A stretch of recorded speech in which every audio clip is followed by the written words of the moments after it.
বিরতির পর আমরা সবাইকে আমন্ত্রণ। বন্ধুরা, আপনারা শুনছেন পিপল স্টোরি 91.6 FM। চলছে শরিয়া চেম্বার, সাথে আছি মাওলানা মাসুম বিল্লাহ বিন রেজা। থাকবো ঠিক 3টা পর্যন্ত ইনশাল্লাহ। আপনারা এই অনুষ্ঠান শুনে থাকেন বুধবার 2টা থেকে 3টা, বৃহস্পতিবার 3টা থেকে 4টা। দুটো অনুষ্ঠান ইসলামী কথাবার্তা বলি আর আপনাদের ঘরে ইসলাম বিষয়ে বিভিন্ন প্রশ্নের জবাব দিয়ে থাকে। আজ কথা বলছিলাম রাসূলুল্লাহ সাল্লাল্লাহু আলাইহি ওয়াসাল্লামের আগমনের সময় আরবদের অবস্থানে। অনুষ্ঠান চলাকালীন এই বিষয় অথবা ইসলামের অন্য কোনো বিষয়ে প্রশ্ন করতে চাইলে SMS করবেন, টাইপ করবেন PR স্পেস আপনার নাম স্পেস দিয়ে কোশ্চেন স্পেস দিয়ে কোশ্চেন লিখে পাঠিয়ে দেবেন 26969 নাম্বারে, 26969 নাম্বারে। সরাসরি ফোনও করতে পারেন 09644500500 নাম্বারে, 09644500500 নাম্বারে। ফেসবুক কমেন্ট করতে পারেন facebook.com/peoplesradio.fm। অনলাইনে শুনতে পারেন peoplesradiolimited.com। এখানে গুগল প্লে স্টোর থেকেও পিপলস রেডিও অ্যাপ ডাউনলোড করে শুনতে পারবেন। আমাদের ফেসবুকে কিছু প্রশ্ন আছে, আমরা ইনশাল্লাহ প্রশ্নগুলো জবাব দিয়ে দিই। আমার বাচ্চা 6 মাসের, আমার ভাতিজের কাছে রেখে আমি জর্ডানে চলে গেছি। আমার বুকের দুধ নাই, মেয়ে তোলা খায়, আমার গুনাহ হবে কি? না, আপনার যদি দুধ না থাকে তাহলে তোলা দুধ খাওয়ালে গুনাহ হবে না। এখন আপনি 6 মাসের বাচ্চা রেখে চলে গেছেন, আসলে 2 বছর পর্যন্ত আপনার অপেক্ষা করা উচিত ছিল, তার কাছে থাকা উচিত ছিল। আপনি নিরুপায় হয়ে চলে গেছেন, তো দুধের কারণে গুনাহ হবে না, কারণ সে তো দুধ খাচ্ছে আর আপনার দুধ তো নাই। থাকলে সেটা ভিন্ন জিনিস হতো। এরপরে হচ্ছে ঘরের এক কোণাতে সলাৎ পড়ি, 2টা মেয়ে আছে, আমার ঘরের কোণাতে সলাৎ পড়তে নিষেধ করেছে। এখন ওরা ওখানে নামাজ পড়ে, আমি ওখানে নামাজ পড়লে ওরা ঝগড়া করে। এই আচরণে আমি খুব কষ্ট পাইছি। আমি বলছি আল্লাহ তোদের বিচার করবে। এটা সমঝোতার ব্যাপার, তাদের এই কথা বলা উচিত হয়নি। তারা সলাৎ পড়ার পর আপনি সলাৎ পড়বেন, আলাদা আলাদা সময় পড়বেন, এটা নিষেধ করা উচিত না। আর আপনার এটা কথা বলার দরকারও নেই, আল্লাহ তোদের বিচার করে বলার দরকার নেই, এটা তাদের উচিত হয় না এটা বলার। আপনার নর্মাল আপনি চুপ থাকতেন, সবর করতেন, সব কথার জবাব দিতে হয় না এইটা। তো তাদের এই কথা বলা ঠিক হয় না, যেখানে সলাৎ পড়া নিষেধ করেছেন ঠিক হয় নাই, তাওবা করা উচিত। এক ঘরে 6 জন থাকি, নামাজ যখন পড়ি সামনে দিয়ে মেয়েরা চলাচল করে, সামনে সূত্রা দিয়ে দিতে হবে, সামনে কোনো চেয়ার টেবিল বা এরকম কিছু দিয়ে দিতে হবে, এভাবে দিয়ে সলাৎ পড়বেন। শনিবারে লাইভ চলে, রাত 9টা থেকে 10টা লাইভ চলে শনিবারে, চলে, চেষ্টা করবেন ইনশাল্লাহ। হয়তো কখনো ধরা হয় না, মানুষে ভুলে যায় আমি শনিবার যে লাইভ আছে 9টা 10টা। আমি মনে পড়লে তখন আবার ধরি, কল আসলে তখন বুঝতে পারে শনিবার হচ্ছে। চলে ইনশাল্লাহ প্রশ্ন করতে পারবেন। আর আমাদেরও যে ফিলিস্তিনের গাজায় দানের কার্যক্রম রয়েছে, আমরা গত সপ্তাহে দান করেছি। তো ফিলিস্তিনের গাজায় আমরা অর্থ দান করছি, আপনারা আমার ইয়েতে সামিল হতে পারেন। ফিলিস্তিনের গাজার মানুষদের খাবারের জন্য, ওষুধের, পোশাকের জন্য, এগুলোর জন্য আমার নুরুন আনোয়ার ইসলামিক সেন্টার, এখানে আপনারা অংশগ্রহণ করতে পারেন। 01720214961, 01720214961 এখানে বিকাশ করে অংশগ্রহণ করতে পারেন। এই সপ্তাহের মধ্যে আমরা ইনশাল্লাহ কিছু পাঠাবো গাজাতে, ওখানে অথবা অন্য কোনো জায়গাতেও আপনারা পাঠাতে পারেন। ফিলিস্তিনের যা করুণ অবস্থা, আসলে ভাষার নেই বলার, যে কী পরিমাণ বর্বরতা চলছে।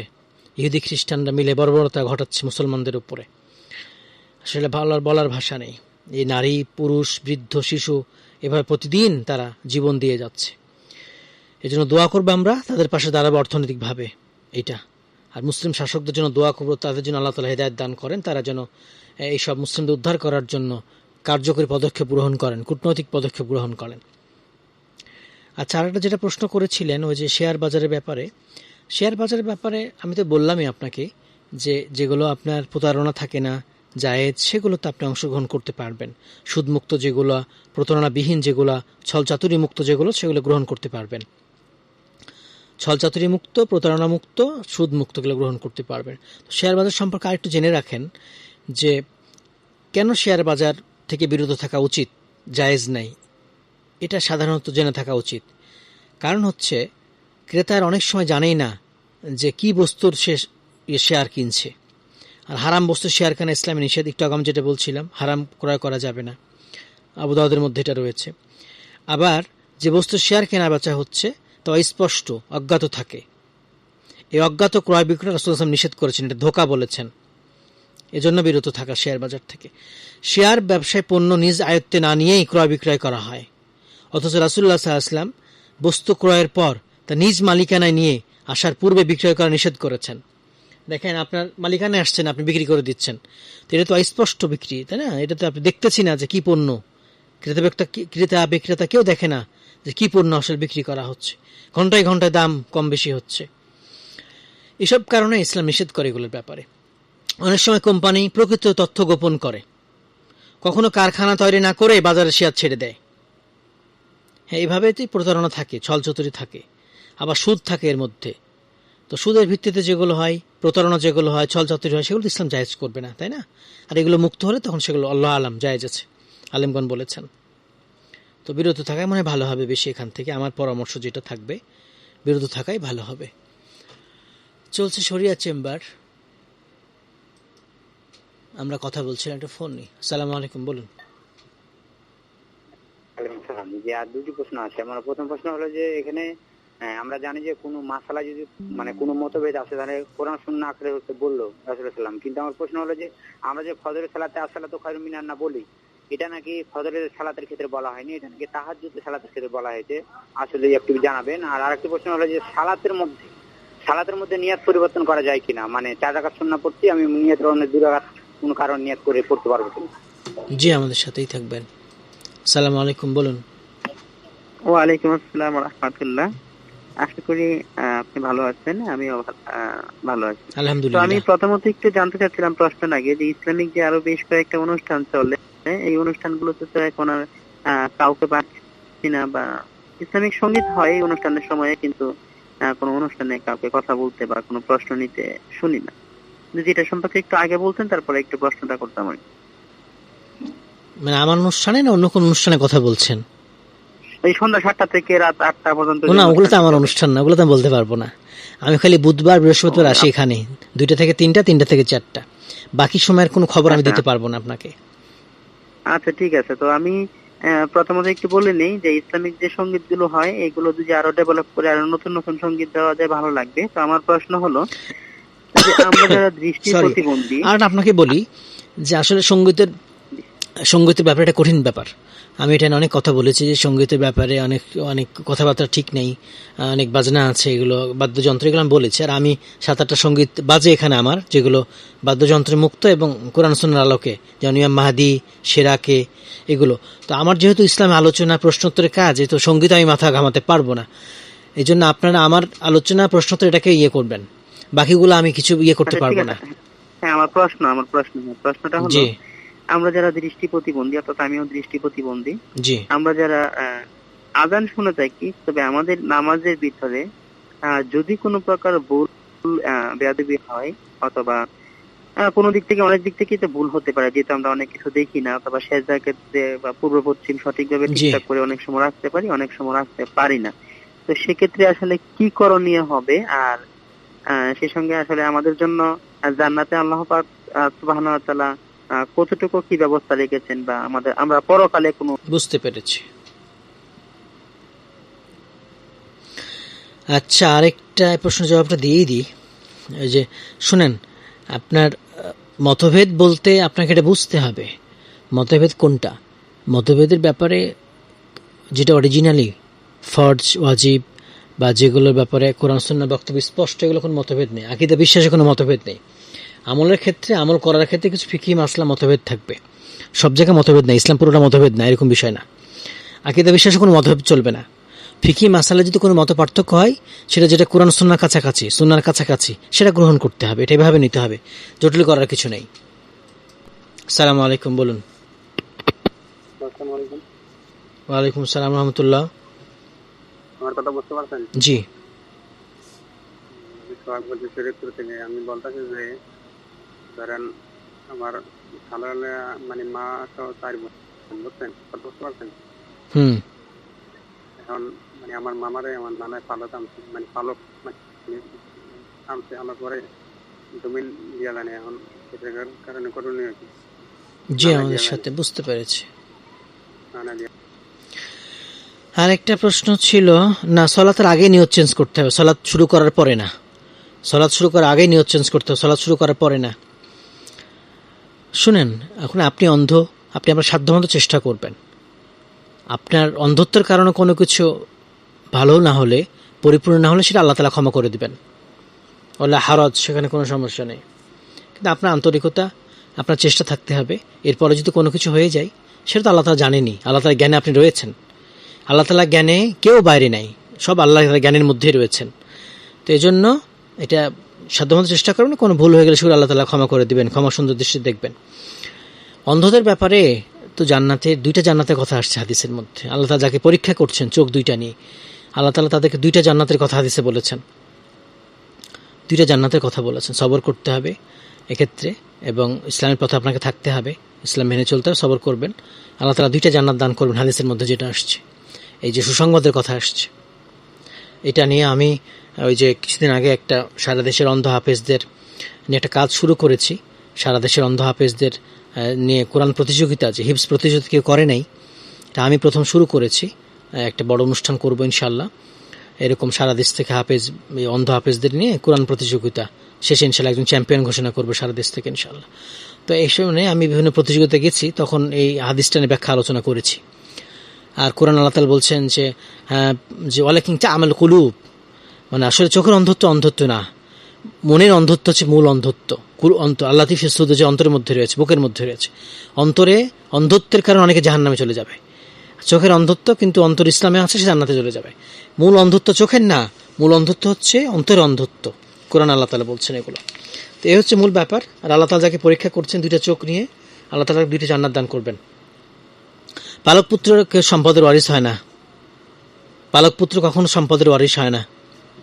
এটা এজন্য যিনি নিয়ে আসবেন তিনি পালকের ক্ষেত্রে যে পর্দা মেনটেন, এগুলো খেয়াল করা দরকার। এবং তাকে কিছু দিয়ে যাবেন মৃত্যুর আগে, কিছু ওসিয়ত করে যেন দিয়ে যাবেন, এটা কিছু পরিমাণ, এবং সেটা অবশ্যই 3 ভাগের 1 ভাগে কম হবে এটা। তাছাড়া মরে যাওয়ার পর ওয়ারিস হবে না, তিনি ওয়ারিস হবেন না। পালক সন্তান ওয়ারিস হয় না। আসসালামু আলাইকুম, বলেন।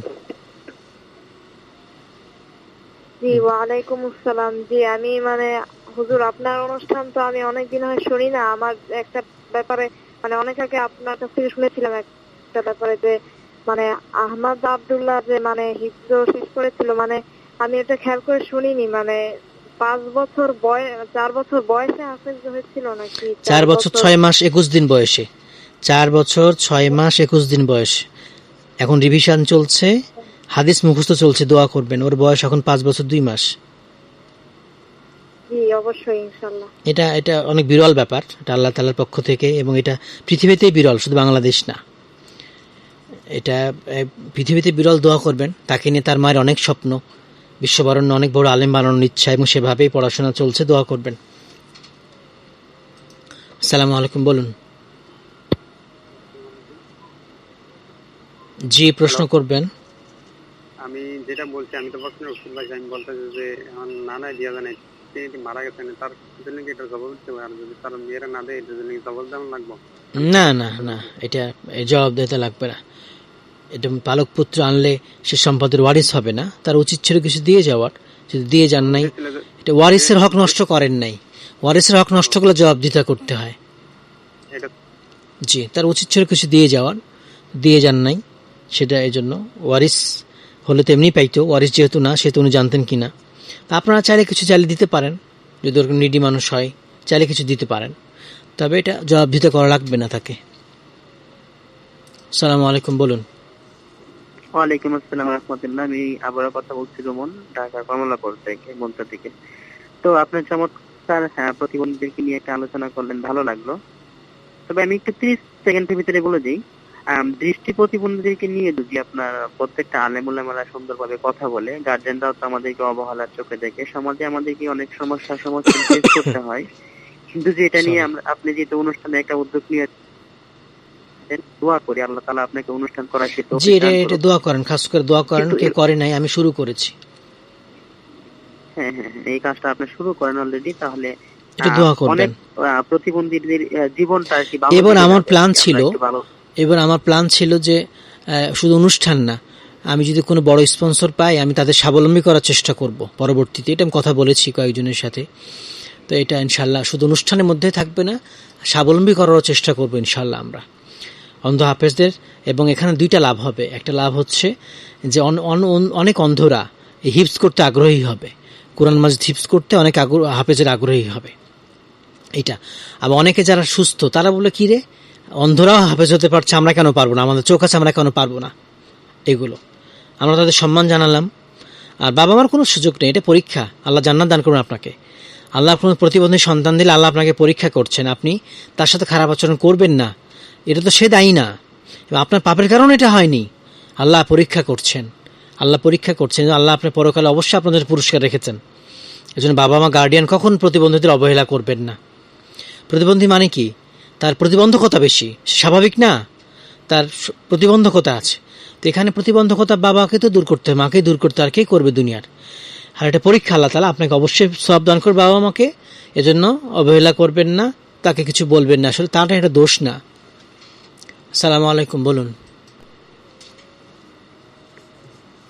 আসসালামু আলাইকুম। ওয়ালাইকুম সালাম। হুজুর ওই দিন টাকাটা পাঠাইতে পারিনি আর কি, ওই বেতনের কথা ছিল রায় নাই আর কি, আজকে দিয়ে দিব ইনশাআল্লাহ আর কি। জি পাঠিয়ে দিয়ে মেসেজ দিয়ে দেন ইনশাআল্লাহ, পাঠিয়ে দিয়ে মেসেজ দিয়ে দেন। আরেকটা কথা হচ্ছে জি হুজুর সবকিছুই করেন আপনার মাদ্রাসাটা করলে ভালো হইবে আর কি, ছেলেদের, কারণ আমি নিয়ত করছিলাম আর কি ছেলেদের পড়াবো। আর অন্য যে মাদ্রাসা আছে তারা আমি চেষ্টা চালাচ্ছি, মাদ্রাসা তো অনেক টাকা লাগে, হ্যাঁ অনেক টাকা লাগে, জন্য আমি চেষ্টা চালাচ্ছি, একটা ভালো মাদ্রাসা করার খুব ইচ্ছা। সো এই মাদ্রাসা এখন অন্য মাদ্রাসায় যেগুলা এই যে ছাত্রছাত্রী এই ছাত্রদেরকে এই যে কাজ করায়, বিভিন্ন কিছু অনেক বাড়ি কাজ করায়, ইট না হয় বালু না হয়, এই জিনিসটা দেখতে ভালো লাগে না। এগুলো ঠিক না, অনুষ্ঠান এগুলো ঠিক না। আপনার কথা শুনে এবং ক্যামেরা মেইনটেন্স এবং কি মারধরের ব্যাপারটা আপনি জিনিসটা বোঝেন, এই জন্য আপনি মাদ্রাসাটা করলে অনেক ভালো হইব আর কি, আশা করি। দোয়া করবেন, আমার প্ল্যানে আছে, আমার প্ল্যানে মহিলা মাদ্রাসা, পুরুষ মাদ্রাসা, একটা মসজিদ কমপ্লেক্স, মাসলার জায়গায় লাইব্রেরি, একটা পুরো কমপ্লেক্স করার ইচ্ছা আছে। আল্লাহ তাআলা কবুল করলে দোয়া করবেন, দোয়া করবেন। আমি করলে তো জানাবোই আপনাদেরকে, এখানে জানাবো ইনশাআল্লাহ। আসসালামু আলাইকুম, বলেন। জি প্রশ্ন করবেন। জি, জেনার যে শাস্তি, জেনা করলে যে ইসলামে যে শাস্তির বিধান আছে, সেক্ষেত্রে যদি ইসলামের রাস্তা না থাকে তাহলে কি সেটা কি কায়েম করতে পারবে অন্য কেউ? আর আরেকটা প্রশ্ন, ত্যাজ্যপত্র বলতে ইসলামে কিছু আছে কি? জি, জেনার বিধান ইসলাম স্টেট ছাড়া কেউ কায়েম করতে পারবে না, সরকার প্রশাসন ছাড়া কায়েম করতে পারবে না, আমরা নিজেরা পারবো না। এটা খলিফার, খেলাফতের কাজ, মুসলিম শাসকের কাজ, ইসলামী শাসকের কাজ। এটা আমরা নিজেরা ইসলামী আইন এগুলো বাস্তবায়ন করতে পারবো না, এটা সরকারি কাজ।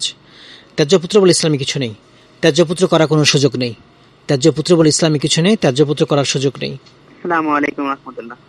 ওয়ালাইকুম আসসালাম। শুক্রবারে এবং বৃহস্পতিবারে রোজা রাখতে এটা কতটুকু সুবিধা হবে? আমার আব্বু আম্মু বলে আমাকে রোজা রাখার জন্য বৃহস্পতিবার এবং শুক্রবার। আর টেলিফোনে যে আমরা আপনার সঙ্গে কথা বলছি, টেলিফোনের কথার সাউন্ড গুলো একটু কম আসছে, এটার দিকে একটু নজর রাখবেন, ধন্যবাদ আপনি। জি না, শুক্রবারের সিয়াম না, শুক্রবার মুসলমান ঈদের দিন, শুক্রবারের সিয়াম না, সিয়াম রাখবেন সোমবার আর বৃহস্পতিবার, সপ্তাহে সিয়াম রাখবেন সোমবার আর বৃহস্পতিবার, সোমবার আর বৃহস্পতিবার, এটা সাপ্তাহিক সুন্নাহ সিয়াম, শুক্রবার না। শুক্রবার ইসলামের সিয়াম নিষেধ, শনিবারও নিষেধ। আর নর্মালি যদি কোনো সিয়ামের ডেট পড়ে যায়, যেমন রমাদানের সিয়াম বা অন্য কোনো সিয়ামের ডেট পড়ে যায়, তাহলে শুক্রবার সিয়াম রাখতে পারবেন। নর্মালি নফল যেগুলো, সেগুলো রাখবেন না, সেগুলো রাখবেন না, অন্য দিন রাখতে পারেন। সিয়াম বেশি রাখবেন সোমবার বৃহস্পতিবার, আর হচ্ছে মাসের 13, 14, 15 আরবি মাসের 13, 14, 15 তারিখ এই সিয়ামগুলো রাখবেন, 13, 14, 15 তারিখ এই সিয়ামগুলো রাখবেন। আসসালামু আলাইকুম, বলুন। আলহামদুলিল্লাহ, বলুন। না, সেটা সুযোগ নেই, আমি তো অনুষ্ঠান শেষ করে দেবো এখনই, সময় শেষ দিকে চলে আসছি।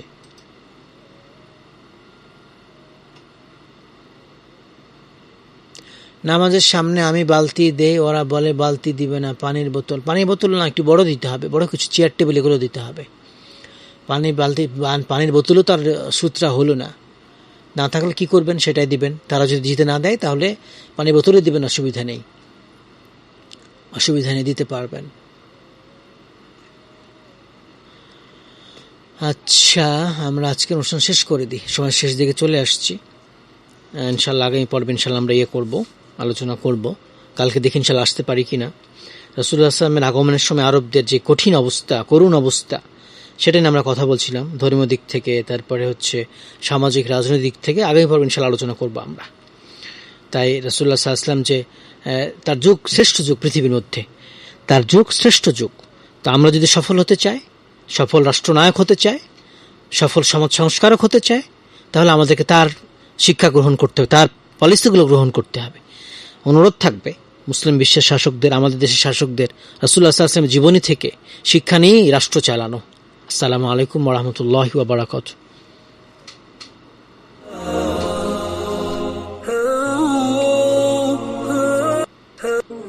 শরিয়া চেম্বার।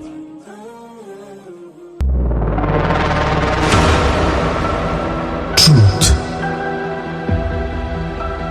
adventure,